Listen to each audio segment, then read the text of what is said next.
జరుగుతున్న coal mining tender విషయంలో ప్రభుత్వం స్పష్టంగా నికార్సుగా నిజమైన అనుభవం ఉన్న వాళ్ళకే ఇస్తుంది తప్ప అనా పైసా అవినీతికి అవకాశం ఇవ్వము. దయచేసి నా సహచర మంత్రుల మీద వార్తలు రాసే ముందు నాతో వివరణ తీసుకోవాల్సిందిగా నేను పెద్దలకు విజ్ఞప్తి చేస్తున్నా. మిత్రులారా, ఈనాడు ఖమ్మం జిల్లా ప్రజలు తెలివైనోళ్ళు. ఖమ్మం జిల్లా ప్రజలు పోరాటానికి ప్రతిరూపం. 2014లో మీరు గుర్తించరు, బీఆర్ఎస్కి ఒకటే సీట్ ఇచ్చారు. 2018లో గుర్తించారు, బీఆర్ఎస్కి ఒకటే సీట్ ఇచ్చారు. 2023లో గుర్తించారు, ఒకటే సీట్ ఇచ్చారు. మొన్న జరిగిన సర్పంచ్ ఎన్నికల్లో 1130 గ్రామ పంచాయతీలు ఉంటే 791 గ్రామ పంచాయతీలను గెలిపించి 71% కాంగ్రెస్ పార్టీకి అండగా నిలబడి కాంగ్రెస్ పార్టీకి ఖమ్మం జిల్లా కంచుకోటని నిరూపించిన ఖమ్మం జిల్లా కాంగ్రెస్ పార్టీ కార్యకర్తలకు నేను మనస్ఫూర్తిగా అభినందనలు తెలియజేస్తూ రాబోయే మున్సిపల్ ఎన్నికల్లో కూడా మీ చెమటను, మీ రక్తాన్ని చెమటగా మార్చి కాంగ్రెస్ పార్టీ జెండాను ఎగరేయాలి. చిన్న చిన్న విషయాలు ఏమున్నా అంతర్గత సమావేశాలలో మాట్లాడుకోవాలి. పార్టీకి అవసరమైన సూచనలు, సలహాలు ఇవ్వాలి. పార్టీ ఒక నిర్ణయం తీసుకొని జిల్లా పార్టీ అధ్యక్షులు, రాష్ట్ర పార్టీ అధ్యక్షుడు ఎవరికి బీఫామ్ ఇస్తే వాళ్ళ గెలుపు కోసం పనిచేయాలి. భిన్న అభిప్రాయాలు ఉండొచ్చు, భిన్న అభిప్రాయాలు భేదాభిప్రాయాలుగా మారొద్దు. కొన్నిసార్లు అవకాశం ఆలస్యంగా వస్తుంది, కొన్నిసార్లు అనుకోకుండా అదృష్టం కలిసి వస్తే కొన్నిసార్లు తొందరగా కూడా వస్తుంది. నాకు అదృష్టం కలిసి వచ్చింది. నాకంటే పెద్ద పెద్ద వాళ్ళ అనుభవం ఉన్న వాళ్ళు ఇక్కడ ఉన్నారు.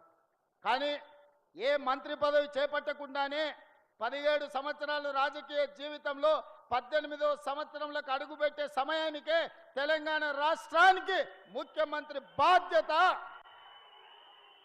కష్టంను నమ్ముకొని క్రమశిక్షణతో పార్టీకి పనిచేస్తే పార్టీ ఇవాళ తెలంగాణ రాష్ట్ర ముఖ్యమంత్రిగా శ్రీమతి సోనియా గాంధీ, రాహుల్ గాంధీ, మల్లికార్జున్ ఖర్గే గారు అవకాశం ఇచ్చారు.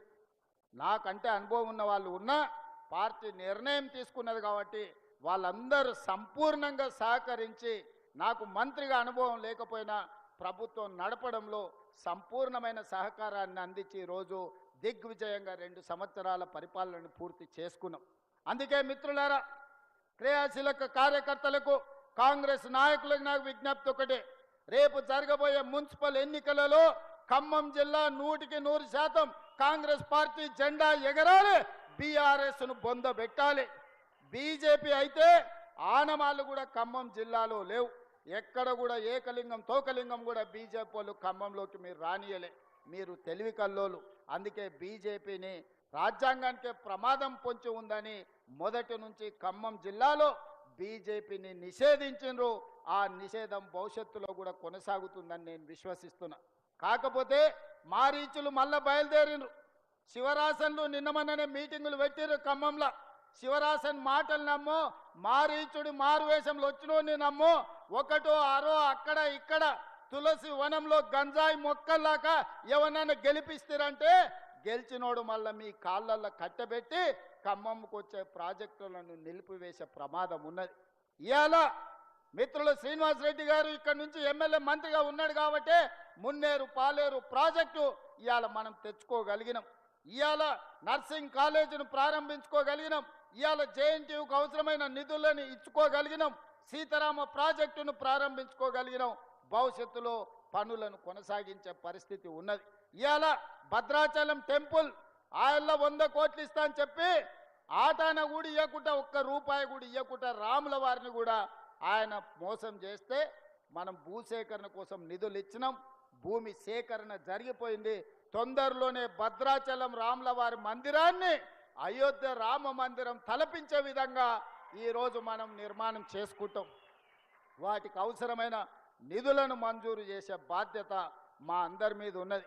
మా కోరం కనకయ్య చెప్తున్నాడు, మున్నేరు వాగు నుంచి ఒక చిన్న లిఫ్ట్ పెడితే 3 మండలాలకు నీళ్లు వస్తాయి.